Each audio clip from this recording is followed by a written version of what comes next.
श्री स्वामी समर्थ. आपण दररोज स्वामींची सेवा करतो, पण बऱ्याच जणांना काय होतं की त्याचं फळ मिळत नाही. तर त्यासाठी आपल्याला दररोज ज्या स्वामींच्या महत्त्वाच्या सेवा आहेत त्याच सेवा करायच्या आहेत. त्यात सगळ्यात पहिली म्हणजे श्री स्वामी चरित्र सारामृत हा जो ग्रंथ आहे त्यातील दररोज 3 अध्याय वाचन करणे, श्री स्वामी समर्थ नामाचा 108 वेळा नामस्मरण करणे आणि त्यानंतर श्री गुरुदेव दत्त यांचं नामस्मरण करणे आणि तारक मंत्र जो आहे तर तो तारक मंत्र पाणी 1 वेळा बनवणे आणि घरातील सगळ्यांनी ते पाणी तारक मंत्र पाणी म्हणून पिणे आणि त्यानंतर स्वामींची आरती करणे. आरती झाल्यानंतर तुमच्याकडे जे पण काही तुम्ही घरामध्ये स्वयंपाक बनवला असेल तर तो स्वामींना नैवेद्य म्हणून ठेवणे आणि ते नैवेद्य मग घरातील व्यक्तींनी ग्रहण करणे.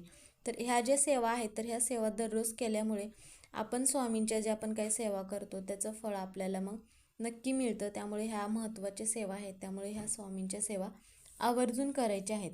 श्री स्वामी समर्थ.